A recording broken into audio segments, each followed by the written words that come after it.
നമസ്കാരം. ഭക്ഷ്യോൽപാദനം വർദ്ധിപ്പിക്കാനുള്ള ഉപായങ്ങൾ എന്ന ചാപ്റ്ററിൻ്റെ സെക്കൻഡ് പാർട്ടാണ്. അതിലെ 31ാമത്തെ ചോദ്യമാണ് നമുക്കിനി നോക്കേണ്ടത്.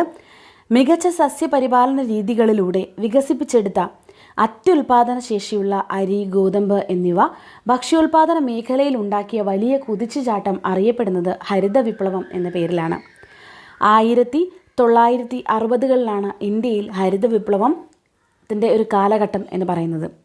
ഹരിത വിപ്ലവത്തിന് വഴിതെളിച്ച നൊബേൽ സമ്മാന ജേതാവായ വ്യക്തി ആരാണ്? നോർമൻ ഇ ബോർലോഗാണ് ഹരിത വിപ്ലവത്തിന് വഴിതെളിച്ച നൊബേൽ സമ്മാന ജേതാവായ വ്യക്തി. അടുത്ത ചോദ്യം. International centre for wheat and maize improvement സ്ഥിതി ചെയ്യുന്നത് എവിടെയാണ്? മെക്സിക്കോയിലാണ്. International centre for wheat and maize improvement 1963കളിൽ ഇന്ത്യയിൽ കൃഷി ചെയ്ത അത്യുൽപാദന ശേഷിയുള്ള ഗോതമ്പിൻ്റെ പാതി ഉയരമുള്ള ഇനങ്ങളാണ് സൊണാലിക, കല്യാൺ സോന. ഇവയെല്ലാം തന്നെ ഹരിത വിപ്ലവത്തിൻ്റെ ഭാഗമായിട്ട് വന്ന ഇനങ്ങളാണ്. 1963കളിൽ ഇന്ത്യയിൽ കൃഷി ചെയ്ത അത്യുൽപാദന ശേഷിയുള്ള ഗോതമ്പിൻ്റെ പാതി ഉയരമുള്ള ഇനങ്ങളാണ് സൊണാലിക, കല്യാൺ സോന എന്നിവ. ഇതുമായി ചേർത്തുകൊണ്ട് ഡോക്ടർ എം എസ് സ്വാമിനാഥൻ്റെ പേര് കൂടി ഓർത്തിരിക്കുക, ഹരിത വിപ്ലവമായിട്ട് ചേർത്തുകൊണ്ട്. ഓക്കെ. അടുത്തത്, IRET എന്ന പാതി ഉയരമുള്ള നെല്ല് വികസിപ്പിച്ചെടുത്തത് എവിടെയാണ്? International rice research institute, Philippines. IRETനെ അനുകരിച്ച് ഇന്ത്യയിൽ പ്രചാരത്തിൽ വന്ന ഇനങ്ങളാണ് ജയ, രത്ന എന്നിവ. ഉത്തരേന്ത്യയിൽ കൃഷി ചെയ്തു വന്നിരുന്ന ഉൽപാദനശേഷിയും പഞ്ചസാരയുടെ അളവും കുറവുള്ള കരിമ്പിന് ഇനമാണ് സക്കാരം ബാർബറി. വളരെ ഇമ്പോർട്ടൻ്റ് ആയിട്ട് ചോദ്യമാണ് ഇത്. ഉത്തരേന്ത്യയിൽ കൃഷി ചെയ്തു വന്നിരുന്ന ഉൽപാദനശേഷി കുറവുള്ള ഒരിനം കരിമ്പിൻ്റെ ഇനമാണ് സക്കാരം ബാർബറി.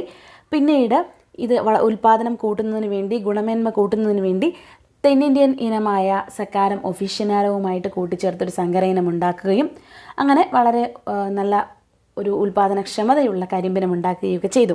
അപ്പോൾ സക്കാരം ബാർബറി ഉത്തരേന്ത്യൻ ഇനമാണെന്നും ഉൽപാദനശേഷിയും പഞ്ചസാരയുടെ അളവ് കൂടുതലുമുള്ള ദക്ഷിണേന്ത്യൻ ഇനം കരിമ്പ് സക്കാരം ഒഫീഷ്യനാരം ആണെന്നും ഓർത്തിരിക്കുക. ഓക്കെ. അടുത്ത ഒരു ഭാഗം എന്ന് പറയുന്നത്, ഇനി ഇപ്പോൾ ഇത്രയും നമ്മൾ ഉൽപാദനക്ഷമത കൂട്ടുവാൻ വേണ്ടിയിട്ടുള്ള രീതിയിലുള്ള സങ്കര ഇനങ്ങളായിരുന്നു. പക്ഷേ ഇനി നമുക്ക് അറിയേണ്ടത് രോഗപ്രതിരോധ ശേഷി നൽകുന്ന ഇനങ്ങളാണ്. അപ്പോൾ രോഗപ്രതിരോധ ശേഷി നൽകുന്ന ഇനങ്ങളെ വികസിപ്പിക്കണമെങ്കിൽ തീർച്ചയായും സസ്യങ്ങൾക്ക് ഉണ്ടാകുന്ന രോഗങ്ങൾ എന്തൊക്കെയാണെന്ന് തിരിച്ചറിയേണ്ടതുണ്ട്. അതിനുവേണ്ടി ചില സസ്യങ്ങൾക്കുണ്ടാകുന്ന രോഗങ്ങളെ നമുക്ക് നോക്കാം. ഫംഗസ് രോഗങ്ങൾ, ഗോതമ്പിലുണ്ടാകുന്ന ബ്രൗൺ റസ്റ്റ് രോഗം. അപ്പം നമ്മളെ മൊഡ്യൂൾ വൈസ് നമ്മൾ പ്ലാൻ പത്തോളജിയൊക്കെ പഠിക്കുന്ന സമയത്ത് നമ്മൾ ഒരുപാട് ഡീപ്പായിട്ട് ഹയർ ലെവലിൽ നമ്മൾ പഠിച്ചിട്ടുള്ള MSc BSc ലെവലിലൊക്കെ പഠിച്ചിട്ടുള്ള ഡിസീസസും അതിൻ്റെ കാര്യങ്ങളൊന്നും പഠിച്ചു പോകേണ്ട ഒരു ആവശ്യമില്ല. നമുക്ക് അത്യാവശ്യം നമ്മുടെ ഈ ടെക്സ്റ്റ് ബുക്കിലൊക്കെ തന്നിട്ടുള്ള പ്ലാന്റ് ഡിസീസിനെ കുറിച്ച് തന്നെ വളരെ നല്ല ഒരു അറിവുണ്ടായിരിക്കണം, നന്നായിട്ടത് പഠിച്ചിരിക്കണം. എങ്കിൽ മാത്രമേ ഇത് ഫംഗസ് രോഗമാണോ അല്ലെങ്കിൽ ബാക്ടീരിയ കൊണ്ടുണ്ടാകുന്ന രോഗമാണോ എന്നൊക്കെ അറിയാൻ കഴിയുള്ളൂ. ഓക്കെ. അപ്പോൾ ഇതൊക്കെയാണ് കോൺസെൻട്രേറ്റ് ചെയ്ത് പഠിക്കേണ്ടത്. ഫംഗസ് രോഗങ്ങളെ നോക്കാം. ഗോതമ്പിൽ ഉണ്ടാകുന്ന ബ്രൗൺ റസ്റ്റ് രോഗം എന്ന് പറയുന്നൊരു രോഗം ഗോതമ്പിലുണ്ടാകുന്നു, അത് ഫംഗസ് രോഗമാണ്. കരിമ്പിലെ റെഡ് റോട്ട് രോഗം, ഉരുളക്കിഴങ്ങിലെ ലേറ്റ് ബ്ലൈറ്റ് രോഗം, ഈ 3 രോഗങ്ങളും ഫംഗസ് രോഗങ്ങളാണ്. ഇത് പ്രീവിയസ് ഇയർ ക്വസ്റ്റ്യൻസിൽ വന്നിട്ടുമുള്ളതാണ്. അപ്പോൾ biology related and general PSc പരീക്ഷകളിലൊക്കെ വന്നിട്ടുള്ള ചോദ്യമാണ്. ഗോതമ്പിലെ ബ്രൗൺ റസ്റ്റ് രോഗത്തിന് കാരണമായ രോഗാണു ഫംഗസ്, കരിമ്പിലെ റെഡ് റോട്ട് രോഗത്തിന് കാരണമായ രോഗാണു, ഉരുളക്കിഴങ്ങിലെ ലേറ്റ് ബ്ലൈറ്റ് രോഗത്തിന് കാരണമായ രോഗാണു ഫംഗസ് ആണ്. ഓക്കെ. ഗോതമ്പ്, കരിമ്പ്, ഉരുളക്കിഴങ്ങ്. ഗോതമ്പിൽ ബ്രൗൺ റസ്റ്റ്, കരിമ്പിൽ റെഡ് റോട്ട്, ഉരുളക്കിഴങ്ങിൽ ലേറ്റ് ബ്ലൈറ്റ്. അടുത്തത് ബാക്ടീരിയ മൂലമുണ്ടാകുന്ന രോഗങ്ങൾ. ബ്ലാക്ക് റോട്ട് ഓഫ് ക്രൂസിഫേഴ്സ് എന്ന രോഗം ബാക്ടീരിയ മൂലമുണ്ടാകുന്ന രോഗമാണ്. ഓക്കെ. ഇനി വൈറസ് മൂലമുണ്ടാകുന്ന രോഗമാണ് ടുബാക്കോ മൊസൈക്ക്, ടർണിപ്പ് മൊസൈക്ക്. ഇതൊക്കെ വൈറസ് മൂലമുണ്ടാകുന്ന രോഗമാണ്. ഓക്കെ. ബ്ലാക്ക് റോട്ട് ഓഫ് ക്രൂസിഫേഴ്സ് എന്തിലുണ്ടാകുന്ന രോഗമാണ്? ഒന്ന് കമൻറ്റ് ചെയ്യൂ. അടുത്തത് രോഗകാരിയും. ഇതൊക്കെ നമ്മുടെ ടെക്സ്റ്റ് ബുക്കിൽ തന്നെ കൊടുത്തിട്ടുള്ളത്, ഞാനിവിടെ പേസ്റ്റ് ചെയ്തിട്ടുണ്ടെന്നേ ഉള്ളൂ. ഇത് ഇതേപോലെ തന്നെ നിങ്ങൾ പഠിക്കുക. Bunchy top of banana virus കാരണം ഉണ്ടാകുന്ന രോഗമാണ്. Blight disease of paddy bacteria ആണ്. ബാക്ടീരിയക്ക് നമ്മൾ ഇതിന് മുമ്പ് ഒരെണ്ണം പറഞ്ഞു. Blast disease of rice fungus. അപ്പോൾ അതിൻ്റെ ജീവികളെയും കൂടെ പറഞ്ഞിട്ടുണ്ട്. ബഞ്ചി ടോപ്പ് ബനാന ഉണ്ടാക്കുന്നത് ബനാന ബഞ്ചി ടോപ്പ് വൈറസ് ആണ്. ബ്ലൈറ്റ് ഡിസീസ് ഓഫ് പാഡി ഉണ്ടാക്കുന്നത് Xanthomonas oryzae. Blast disease of rice ഉണ്ടാക്കുന്ന fungus Pyricularia oryzae. Powdery mildew of rubber ഉണ്ടാക്കുന്ന രോഗകാരി ഫംഗസ് ആണ് ഒലീഡിയം ഹീവിയെ. ഇതൊക്കെ വളരെ വളരെ ഇമ്പോർട്ടൻ്റ് ആണ്. ഒലീഡിയം ഹീവി എന്ന് പറയുന്ന ഫംഗസ് ആണ് പൗഡറി മിൽഡ്യൂ ഓഫ് റബ്ബർ റബ്ബറിന് അസുഖമുണ്ടാക്കുന്നത്. ഓക്കെ. പിന്നെ ലീഫ് ബ്ലൈറ്റ് ഓഫ് കോക്കനട്ട്, കോക്കനട്ടിൻ്റെ ലീഫ് ബ്ലൈറ്റ് ഉണ്ടാക്കുന്നത് ഫംഗസാണ്. സൈറ്റോസ്പോറ പാൽമാരം, സൈറ്റോസ്പോറ പാൽമാരം. അപ്പോൾ ഈ പറയുന്ന മൈക്രോ ഓർഗാനിസത്തിൻ്റെ പേര് പഠിക്കുക. Banana bunchy top virus, bunchy top of banana. Xanthomonas oryzae എന്ന bacteria, blight disease of paddy. Pyricularia oryzae എന്ന fungus, blast disease of rice. Oidium heveae എന്ന fungus, powdery mildew of rubber. Cytospora palmarum എന്ന fungus, leaf blight of coconut. ഇത് എഴുതി തന്നെ പഠിക്കുക. 5 or 10 പ്രാവശ്യം എഴുതി പഠിക്കുകയോ അല്ലെങ്കിൽ കോഡുണ്ടാക്കി പഠിക്കുകയോ എങ്ങനെ വേണമെങ്കിലും പഠിക്കാം. ഓക്കെ, അടുത്ത ചോദ്യം നോക്കാം. രോഗപ്രതിരോധ ശേഷിയുള്ള സസ്യങ്ങളെ ഉൽപ്പാദിപ്പിക്കുന്നതിനായുള്ള പ്രത്യേക പ്രജനന രീതികൾ എന്തൊക്കെയാണ്? ഉൽപരിവർത്തന പ്രജനന രീതി അല്ലെങ്കിൽ മ്യൂട്ടേഷൻ ബ്രീഡിംഗ്, സോമോക്ലോണൽ വേരിയൻറ്റുകൾ, ജനിതക എഞ്ചിനീയറിംഗ് എന്നീ രീതികളിലൂടെയൊക്കെയാണ് രോഗപ്രതിരോധ ശേഷിയുള്ള സസ്യങ്ങളെ ഉൽപ്പാദിപ്പിക്കുന്നത്. കാരണം പൊതുവേ നമുക്ക് അറിയാവുന്ന പരമ്പരാഗതമായിട്ടുള്ള രീതികൾ ഉപയോഗിക്കുമ്പോൾ അത്ര ഒരു എഫക്റ്റ് വരാത്തത് കൊണ്ടാണ് ഇങ്ങനെ ഉൽപരിവർത്തന പ്രജനന രീതിയും സോമോക്ലോണൽ വേരിയൻറ്റുകളും ജനിതക എഞ്ചിനീയറിംഗും ഒക്കെ ഉപയോഗിക്കുന്നത്. അടുത്ത ചോദ്യം, ജീനുകളുടെ അടിസ്ഥാന വിന്യാസത്തിൽ മാറ്റം വരുത്തിക്കൊണ്ട് മാതാപിതാക്കളിൽ ഇല്ലാത്ത പുതിയ സ്വഭാവങ്ങൾ സന്താനങ്ങളിൽ കൊണ്ടുവരുന്ന പ്രജനനമാണ് ഉൽപരിവർത്തന പ്രജനനം. അല്ലേ, ഉൽപരിവർത്തനം എന്ന് പറയുമ്പോൾ മ്യൂട്ടേഷൻ കൊണ്ടുവന്നിട്ട്, അല്ല, ജീനുകളിൽ മ്യൂട്ടേഷൻ സംഭവിക്കുന്നു, മ്യൂട്ടേഷൻ കൊണ്ടുവന്നിട്ട് വിന്യാസത്തിൽ മാറ്റം വരുത്തിയിട്ട് കൊണ്ടുവരുന്നതാണ്. അപ്പോൾ അങ്ങനെയുള്ള പ്രജനനമാണ് ഉൽപരിവർത്തന പ്രജനനം. ഉൽപരിവർത്തന രീതിയിലൂടെ വികസിപ്പിച്ചെടുത്ത ഇനത്തിന് ഉദാഹരണം ഏതാണ്? ചെറുപയർ, അത് മഞ്ഞ മൊസൈക്ക് വൈറസ്, അതുപോലെ പൗഡറി മിൽഡ്യൂ പോലുള്ള അസുഖങ്ങളിൽ നിന്നും രക്ഷ നേടാൻ വേണ്ടിയിട്ടുള്ള ഒരു ടൈപ്പ് ചെറുപയറിനെ ഉൽപരിവർത്തന രീതിയിലൂടെ വികസിപ്പിച്ച് എടുത്തിട്ടുണ്ട്. വെണ്ടയുടെ രോഗപ്രതിരോധ ശേഷിയുള്ള ഇനവും അത്യുൽപാദന ശേഷിയുള്ള ഇനവും ചേർന്ന ഒരു സങ്കരമാണ് പർബാനി ക്രാന്തി. ഇങ്ങനെ ചോദിക്കാം, പർബാനി ക്രാന്തി എന്ന് പറഞ്ഞാൽ ഏതിനമാണ്, ഏത് സസ്യത്തിൻ്റെ ഇനമാണ് അല്ലെങ്കിൽ ഏത് പച്ചക്കറിയുടെ ഇനമാണ് എന്ന് ചോദിക്കാം. അത് വെണ്ടയുടെ രോഗപ്രതിരോധ ശേഷിയുള്ള ഇനവും അത്യുൽപാദന ശേഷിയുള്ള ഇനവും ചേർന്ന ഒരു സങ്കരമാണ് പർബാനി ക്രാന്തി. ഓക്കെ, അടുത്തതായിട്ട് നോക്കും. രോഗപ്രതിരോധ ശേഷിക്ക് വേണ്ടിയിട്ട് പലതരത്തിലുള്ള പ്രജനന രീതികളൊക്കെ സ്വീകരിച്ചുകൊണ്ട് പുതിയ ഇനങ്ങളെ ഉണ്ടാക്കുന്നു. ആ പുതിയ ഇനങ്ങളിൽ നമുക്ക് പഠിക്കാൻ തന്നിരിക്കുന്ന ചില ഇനങ്ങളും പ്രതിരോധിക്കപ്പെടുന്നത് ഏത് രോഗമാണെന്നുമാണ് കൊടുത്തിട്ടുള്ളത്. അപ്പോൾ ഗോതമ്പിൻ്റെ ഹിമഗിരി എന്ന ഇനത്തെ അറിയുക. ഇത് രോഗപ്രതിരോധ ശേഷിയുള്ള ഒരു ഇനമാണ്. ഗോതമ്പിൻ്റെ ഹിമഗിരി എന്ന ഇനം leaf and stripe rest, hill bend എന്നീ രോഗങ്ങളിൽ നിന്നും രക്ഷ നേടാൻ കഴിയുന്ന ഒരിനമാണ്. ഓക്കെ, ഹിമഗിരി എന്നുള്ളത് ഗോതമ്പിൻ്റെ ഇനമാണെന്നെങ്കിലും അറ്റ്ലീസ്റ്റ് ഓർത്തിരിക്കുക. രോഗം അത്ര ചോദിക്കാനുള്ള സാധ്യതയില്ല.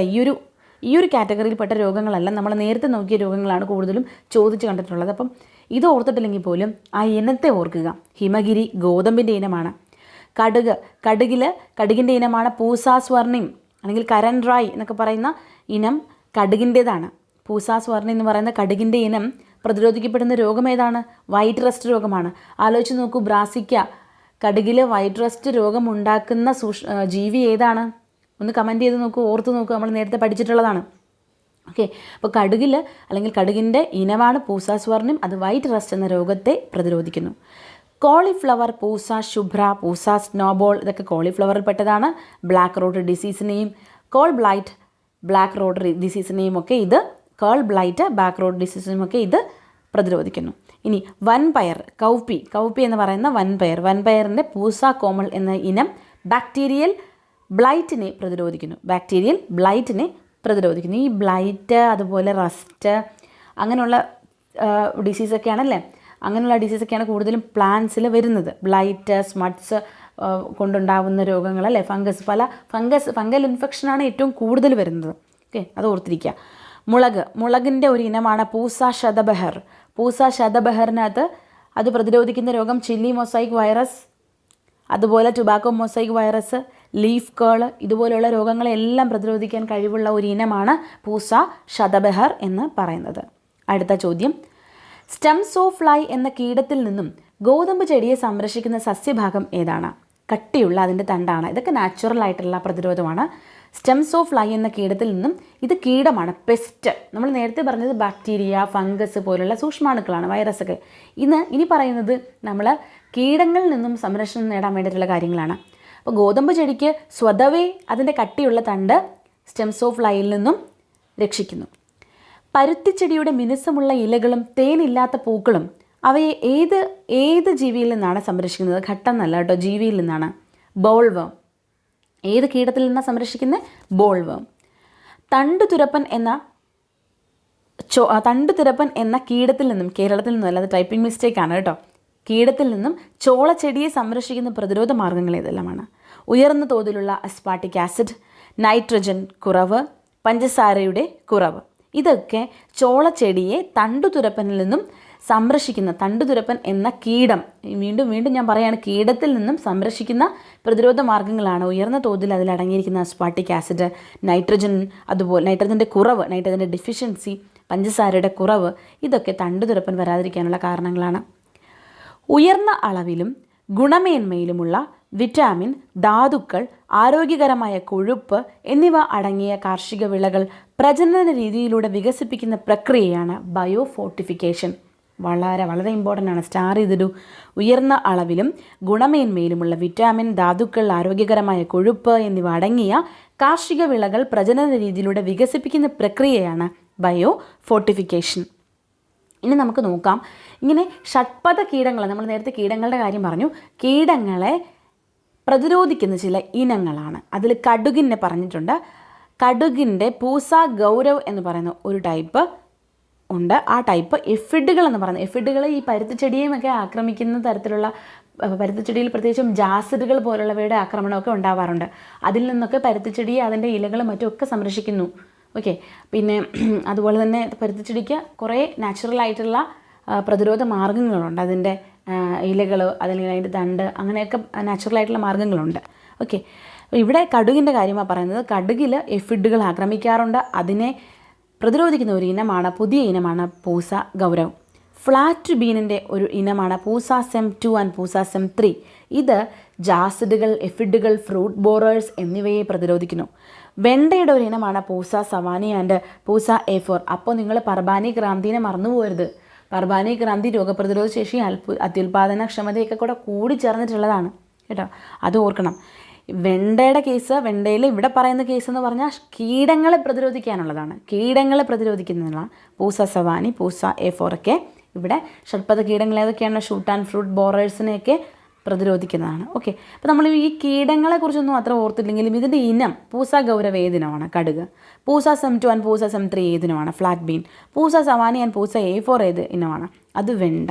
അങ്ങനെ നമ്മൾ ഓർത്തിരിക്കണം. ഓക്കെ, അടുത്ത ചോദ്യത്തിലേക്ക് പോവാം. അറ്റ്ലസ് 66 എന്ന ഗോതമ്പ് ഇനത്തിൻ്റെ പ്രത്യേകത എന്താണ്? മാംസ്യത്തിൻ്റെ തോത് വളരെ കൂടുതലാണ്. മാംസ്യം, പ്രോട്ടീൻ്റെ അളവ് സാധാരണ ഗോതമ്പിനേക്കാൾ വളരെയധികം കൂടുതലായിട്ടുള്ള ഇനമാണ് അറ്റ്ലസ് 66. അടുത്ത ചോദ്യം. ബയോഫോർട്ടിഫിക്കേഷനിലൂടെ ഗുണമേന്മയുള്ള സസ്യങ്ങളെ വികസിപ്പിക്കുന്ന സ്ഥാപനമാണ് Indian agricultural research institute, New Delhi. ഒത്തിരി ചെടികൾ, ഒത്തിരി സസ്യങ്ങൾ, പച്ചക്കറികൾ, ഇങ്ങനെ ബയോഫോർട്ടിഫിക്കേഷനിലൂടെ ഒരുപാട് വിറ്റാമിനും ധാതുക്കളും ഒക്കെ അടങ്ങിയിട്ടുള്ള, അതായത് ഇപ്പോൾ സാധാരണക്കാർക്ക് ഇപ്പോൾ എപ്പോഴും ഫ്രൂട്ട്സോ അല്ലെങ്കിൽ നട്ട്സോ അങ്ങനെയുള്ള കാര്യങ്ങളൊക്കെ വാങ്ങിച്ച് കഴിക്കാനുള്ള ചിലപ്പോൾ ശേഷിയില്ലാത്തവർ ഉണ്ട് അല്ലേ. അപ്പോൾ അങ്ങനെ എക്കണോമിക്കലി ബാക്ക്വേർഡായിട്ട് നിൽക്കുന്ന ആളുകൾക്കും അവർക്ക് ഒരിക്കലും പോഷകാഹാരത്തിൻ്റെ കുറവുണ്ടാകാൻ പാടില്ല.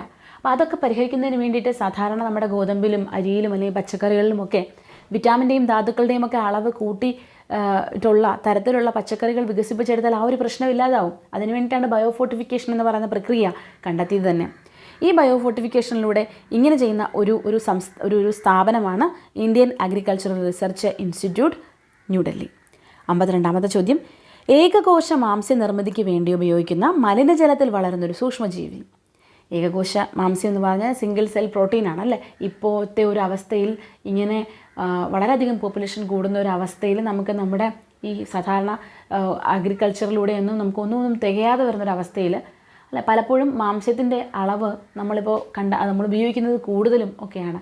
അങ്ങനെ വരുമ്പോൾ നമുക്ക് പ്രോട്ടീൻ ഡെഫിഷ്യൻസി അല്ലെങ്കിൽ എന്താ പറയുക, ഈ സിംഗിൾ സെൽ പ്രോട്ടീനുകൾ ഉപയോഗിക്കുന്നത് കൊണ്ട് നമുക്ക് ഇപ്പോൾ ഒരു നേരമൊക്കെ ഒരു ടാബ്ലറ്റ് പോലെ നമുക്ക് പ്രോട്ടീൻ നമ്മുടെ ശരീരത്തിലേക്ക് കടത്തി വിടാവുന്നേ ഉള്ളൂ അല്ലേ. ഒരു ചെറിയ ക്വാണ്ടിറ്റിയിൽ പ്രോട്ടീൻ ഫുഡ് നമുക്ക് കഴിക്കാവുന്നേ ഉള്ളൂ. അപ്പോൾ അങ്ങനെയൊക്കെ ഉള്ള രീതിയിൽ സിംഗിൾ സെൽ പ്രോട്ടീൻ എന്ന് പറയുന്ന ഒരു കോൺസെപ്റ്റിൽ ഏകകോശ മാംസ്യങ്ങൾ എന്ന ആ ഒരു ഐഡിയ, ഏകകോശ മാംസ്യങ്ങളുടെ നിർമ്മിതിക്ക് വേണ്ടി ഉപയോഗിക്കുന്ന മലിനജലത്തിൽ വളരുന്ന ഒരു സൂക്ഷ്മജീവിയാണ് സ്പൈറുലീന. ഇപ്പോൾ സാധാരണയായിട്ട് ഇപ്പം നമ്മൾക്ക് ടെക്സ്റ്റ് ബുക്കിൽ ഒരു എക്സാമ്പിൾ പറയുന്നുണ്ട്. പശുക്കൾ ഒരു ദിവസം 200 ഗ്രാം മാംസ്യമാണ് ഉൽപ്പാദിപ്പിക്കുന്നത്. അതേസമയം ഒരു സൂക്ഷ്മജീവി അതേ സമയം കൊണ്ട് തന്നെ, അതേ കാലയളവിൽ തന്നെ ഏകദേശം 25 ടണ്ണോളം മാംസ്യം ഉൽപ്പാദിപ്പിക്കാൻ കഴിയുമെന്ന് പറയുന്നുണ്ട്. അപ്പോൾ ആ ഒരു പ്രോട്ടീൻ്റെ നമുക്ക് കിട്ടേണ്ട അളവ്, അല്ലെങ്കിൽ ഇപ്പോൾ ഒട്ടാകെ പ്രോട്ടീൻ ഡെഫിഷ്യൻ്റ് ആയിട്ടുള്ള എത്രയോ ആളുകളുണ്ടല്ലേ. ആ പ്രോട്ടീൻ ഡെഫിഷ്യൻസി ഉള്ളതുകൊണ്ട് ക്വാഷിയോർക്കർ, മരാസ്മസ് പോലെയുള്ള അസുഖങ്ങളൊക്കെ ഉണ്ടാകുന്ന എത്രയോ രാജ്യങ്ങളുണ്ട്. അപ്പോൾ അവിടെയൊക്കെ നമുക്ക് ഉപയോഗിക്കുവാനും അല്ലാതെ ഒരുപാട്, അതായത് ജങ്ക് ഫുഡ് അല്ലെങ്കിൽ വലിയ അളവിൽ ക്വാണ്ടിറ്റിയിൽ സാധാരണ രീതിയിൽ ഫുഡ് കഴിക്കാൻ ആഗ്രഹിക്കാത്തവർ, ഇവർക്ക് എല്ലാവർക്കും ഉപയോഗിക്കാവുന്നതാണ് സിംഗിൾ സെൽ പ്രോട്ടീൻ എന്ന് പറയുന്ന ഈ ഒരു കാര്യം. അപ്പം അതുകൊണ്ട് ഇത് പ്രത്യേകം ഓർത്തിരിക്കുക. ഇത് ഒരു നമ്മുടെ ജനിതക എഞ്ചിനീയറിങ്ങിൻ്റെ അല്ലെങ്കിൽ ബയോടെക്നോളജിയുടെ ബയോ ഇൻഫർമാറ്റിക്സിൻ്റെ ഒക്കെ ഒരു ഭാഗത്തു നിന്നും നമുക്ക് ചോദിക്കാവുന്ന വളരെ ഇമ്പോർട്ടൻ്റ് ആയിട്ടുള്ള ഒരു ചോദ്യമാണ്. അപ്പോൾ അതുകൊണ്ട് ഇത് നിങ്ങൾ ശ്രദ്ധിക്കുക, ഓർത്തിരിക്കുക. സ്പൈറുലീന എന്ന് പറയുന്ന സൂക്ഷ്മജീവി ഏകകോശ മാംസ നിർമ്മിതിക്ക് വേണ്ടി ഉപയോഗിക്കുന്നു. ഇത് വളരെ ഇമ്പോർട്ടൻ്റ് ആണ്. അത് നമ്മുടെ ടെക്സ്റ്റ് ബുക്കിൽ ഉരുളക്കിഴങ്ങ് നിർമ്മാണശാലയിൽ നിന്നുണ്ടാവുന്ന മലിനജലം എന്നൊക്കെയാണ് പറഞ്ഞിരിക്കുന്നത്. ഏതായാലും മലിനജലത്തിൽ വളരുന്ന ഒരു സൂക്ഷ്മജീവിയാണ് സ്പൈറുലീന എന്ന് ഓർത്തിരിക്കുക. ഓക്കെ, അടുത്ത ചോദ്യം. ഒരു ദിവസം കൊണ്ട് 25 ടൺ മാംസ്യം നിർമ്മിക്കാൻ കഴിവുള്ള സൂക്ഷ്മജീവി ആണ് മെത്തിലോഫിലസ് മെത്തിലോട്രോഫസ്. ഞാൻ നേരത്തെ പറഞ്ഞില്ലേ, മെത്തിലോഫിലസ് മെത്തിലോട്രോഫസ്. അത് ബാക്ടീരിയയാണോ അല്ലെങ്കിൽ വേറെ ഏതെങ്കിലും ഫംഗസ് ആണോ? അത് ഒന്ന് കമൻറ്റ് ചെയ്യൂ. ഒരു ദിവസം കൊണ്ട് 25 ടൺ മാംസം നിർമ്മിക്കാൻ കഴിവുള്ള സൂക്ഷ്മജീവിയാണ് മെത്തിലോഫിലസ് മെത്തിലോട്രോഫസ്. അണുവിമുക്ത സാഹചര്യങ്ങളിൽ ടെസ്റ്റ് ട്യൂബിലെ പോഷകമാധ്യമത്തിൻ്റെ സഹായത്തോടെ എക്സ്പ്ലാന്റുകളിൽ നിന്ന് പൂർണ്ണസസ്യങ്ങളെ പുനരുൽപ്പാദിപ്പിക്കുന്ന രീതിയാണ് ടിഷ്യൂ കൾച്ചർ. അണുവിമുക്ത സാഹചര്യങ്ങളിൽ ടെസ്റ്റ് ട്യൂബിലെ പോഷകമാധ്യമത്തിൻ്റെ സഹായത്തോടെ എക്സ്പ്ലാന്റുകളിൽ നിന്ന് പൂർണ്ണസസ്യങ്ങളെ പുനരുൽപ്പാദിപ്പിക്കുന്ന രീതിയാണ് ടിഷ്യൂ കൾച്ചർ. അപ്പോൾ ഇവിടെ എക്സ്പ്ലാന്റുകൾ എന്ന് പറയുന്നത് സസ്യത്തിൻ്റെ ഏതെങ്കിലും ഒരു ഭാഗമാണ്, അതിനാണ് നമ്മൾ എക്സ്പ്ലാന്റുകൾ എന്ന് പറയുന്നത്. ഓക്കെ, പൂർണ്ണമായ ഒരു സസ്യമായി മാറുവാനുള്ള ഒരു കോശത്തിൻ്റെയോ എക്സ്പ്ലാന്റുകളുടെയോ ഒക്കെ കഴിവിനെയാണ് നമ്മൾ ടോട്ടിപ്പൊട്ടൻസി എന്ന് പറയുന്നത്. ടിഷ്യൂ കൾച്ചറിന് വേണ്ടി ഉപയോഗിക്കുന്ന പോഷകമാധ്യമത്തിൽ അടങ്ങിയിരിക്കുന്ന ഘടകങ്ങൾ ഏതൊക്കെയാണ്? സൂക്രോസ്, ലവണങ്ങൾ, വിറ്റാമിനുകൾ, അമിനോ ആസിഡ്, ഓക്സിൻ, സൈറ്റോകൈനിൻ. ആയിരക്കണക്കിന് സസ്യങ്ങളെ ടിഷ്യൂ കൾച്ചർ വഴി വികസിപ്പിച്ചെടുക്കുന്ന രീതിയാണ് മൈക്രോ പ്രൊപ്പഗേഷനിലൂടെ ഉണ്ടാകുന്ന മാതൃസസ്യങ്ങളോട് ജനിതകപരമായിട്ട് സമാനത പുലർത്തുന്ന സസ്യങ്ങളാണ് സോമ ക്ലോൺസ്. അപ്പോൾ ഇതൊക്കെ നിങ്ങൾക്ക് അറിയാവുന്ന കാര്യം കൊണ്ടാണ് വേഗത്തിൽ പറഞ്ഞു പോകുന്നത്. സസ്യങ്ങളുടെ ജീവദ്രവ്യങ്ങളെ തമ്മിൽ യോജിപ്പിച്ച് പുതിയ സസ്യങ്ങളെ വളർത്തിയെടുക്കുന്ന പ്രക്രിയയാണ് സൊമാറ്റിക് വർഗസങ്കരണം. ഒരു സൊമാറ്റിക് ഹൈബ്രിഡ്. അപ്പോൾ ഇങ്ങനെ സൊമാറ്റിക് സങ്കരണത്തിൽ നിന്ന് ഉണ്ടാക്കിയെടുക്കുന്നവയെ നമ്മൾ സൊമാറ്റിക് ഹൈബ്രിഡുകൾ എന്ന് പറയുന്നു. അങ്ങനെ ഒരു സൊമാറ്റിക് ഹൈബ്രിഡിന് ഉദാഹരണമാണ് പൊമാറ്റോ. അതായത് പൊട്ടറ്റോയും ടൊമാറ്റോയും കൂടെ ചേർത്തിട്ട് ഉണ്ടാക്കിയതാണ്. പക്ഷേ ഇത് വാണിജ്യപരമായിട്ട് അത്ര അധികം വിജയമായിരുന്നില്ല പൊമാറ്റോ. അപ്പോൾ സൊമാറ്റിക് ഹൈബ്രിഡിന് ഉദാഹരണമാണ് പൊമാറ്റോ എന്ന് പറയുന്നത്. ഓക്കെ, അപ്പോൾ ഇത്രയുമൊക്കെ കാര്യങ്ങളാണ്. പിന്നെ മറ്റൊരു ഇമ്പോർട്ടൻ്റ് ആയിട്ടുള്ളൊരു കാര്യം എന്ന് പറഞ്ഞാൽ നമ്മൾ വിട്ടുപോയിട്ടുള്ള അല്ലെങ്കിൽ നമ്മൾ ഇതിനകത്ത് എടുത്ത് പറയാത്ത ഒരു കാര്യം എന്ന് പറയുന്നത്, നമ്മൾ മെരിസ്റ്റമിക കോശങ്ങൾ, അതായത് സാധാരണ ഇപ്പം ഏതെങ്കിലുമൊക്കെ രോഗങ്ങൾ വന്നാലും നമ്മുടെ സസ്യങ്ങളിൽ അവയുടെ മെരിസ്റ്റമിക കോശങ്ങളിൽ അസുഖം വരാറില്ല. ഓക്കെ, മെരിസ്റ്റമിക കോശങ്ങളിൽ പലപ്പോഴും രോഗബാധ ഉണ്ടാവാറില്ല. അപ്പോൾ അങ്ങനെ വരുമ്പോൾ ഈ മെരിസ്റ്റമിക കോശങ്ങളെ ഉപയോഗിച്ച് പുതിയ സസ്യങ്ങൾ നമുക്ക് ഉണ്ടാക്കാൻ കഴിയും. അത്തരത്തിലുള്ളൊരു പ്രജനന രീതിയും കൂടി ഉണ്ട്. ഓക്കെ, അപ്പോൾ ഇങ്ങനെ ഈ മെരിസ്റ്റമിക രീതിയിൽ നമ്മൾ ഉണ്ടാക്കുന്നത്, ഉദാഹരണത്തിന് ഇപ്പം വാഴ, കരിമ്പ്, ഉരുളക്കിഴങ്ങൊക്കെ ഇങ്ങനെയുള്ള സസ്യങ്ങളെയൊക്കെ നമുക്ക് അങ്ങനെ ഉണ്ടാക്കിയെടുക്കാവുന്നതാണ് മെരിസ്റ്റമിക കോശങ്ങൾ ഉപയോഗിച്ച്. അത് നമ്മളിതിനകത്ത് കൊടുത്തിട്ടില്ലായിരുന്നു. അപ്പോൾ അതുകൂടെ ഞാൻ പറഞ്ഞു. ഇത്രയും കാര്യങ്ങളാണ് നമുക്ക് ഈ ചാപ്റ്ററിൽ നിന്ന്. ഇത്രയും മതി. ഇനി ചാപ്റ്റർ വായിച്ച് നിങ്ങൾ സമയം കളയണ്ട. Okay, thank you all.